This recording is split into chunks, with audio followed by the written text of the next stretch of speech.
Hi friends, ఎప్పుడు కందిపప్పుతో పప్పు తిని బోర్ కొడుతుందా? అయితే ఒకసారి ఇలా ట్రై చేయండి పెసరపప్పుతో. చాలా టేస్టీగా ఉంటుంది. ఇది ఎలాగో చూసేద్దాం. ముందుగా అయితే మనం ఏదైతే కుక్కర్ తీసుకుంటుంటే కుక్కరు లేదా బౌల్ అయితే బౌల్, అందులో పెసరపప్పుని ఎంత కావాలో అంత మటుకు తీసుకొని డ్రై రోస్ట్ చేసుకోవాలి. డ్రై రోస్ట్ చేసి పక్కన పెట్టేసి మనకు పప్పుకు కావాల్సినటువంటి ఆనియన్, టమాటా, పచ్చిమిర్చిని కట్ చేసి పెట్టుకోవాలి.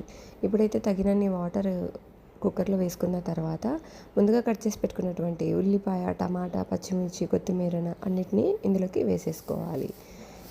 ఈ పప్పు చాలా ఈజీ చేయడము, టేస్ట్ అయితే చాలా బాగుంటుంది.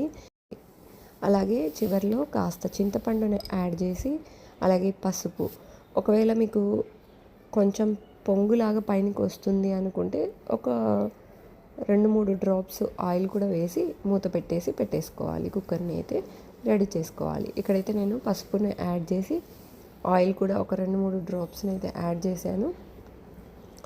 ఇప్పుడు దీన్ని స్టవ్ మీద పెట్టేస్తున్నాను అనమాట. నార్మల్గా 4 లేదా 5 విజిల్స్ అనివ్వాలి. కొంతమంది 3 విజిల్స్ వస్తే ఉడికిపోద్ది. నేనైతే ఇక్కడ 4 నుంచి 5 విజిల్స్ వచ్చాక స్టవ్ ఆపేసాను అనమాట. కొంచెం చల్లగా అయిపోయాక మూత తీసి ఇలా అన్నిటినీ ఒకసారి అలా కలుపుకొని, వాటర్ ఉంటే పక్కకు తీయాలి. వాటర్ లేకపోతే తగినంత ఉప్పును వేసి, నేనైతే ఇక్కడ రాళ్ళ ఉప్పును యాడ్ చేస్తున్నాను. రాళ్ళ ఉప్పును వేసి ఒకసారి పప్పు గుత్తితో బాగా స్మాష్ చేసుకోవాలి.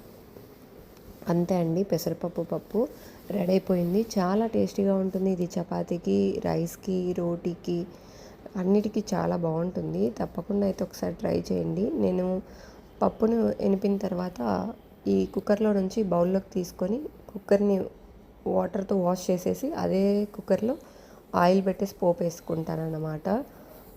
ఓకేనా?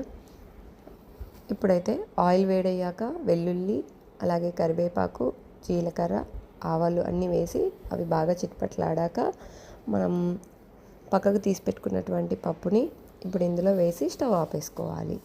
అంతే అండి, చాలా సింపుల్, ఈజీ ప్రాసెస్. నేను కందిపప్పుతో కూడా పప్పునైతే ఇలాగే చేస్తాను. చాలా టేస్టీగా ఉంటుంది. ఒకసారి అయితే తప్పకుండా ట్రై చేయండి. నా వీడియో మీకు నచ్చినట్లయితే లైక్ చేయండి, షేర్ చేయండి. ఇంకా ఎవరైనా సబ్స్క్రైబ్ చేయకుండా మన ఛానల్ని చూస్తున్నట్టయితే please subscribe to Supraja's kitchen. పప్పు చూస్తుంటే నోరు ఊరిపోతుంది కదా. తప్పకుండా అయితే ట్రై చేయండి. మీకు ఎలా వచ్చిందో కామెంట్ సెక్షన్లో తెలియజేయండి. Thank you for watching.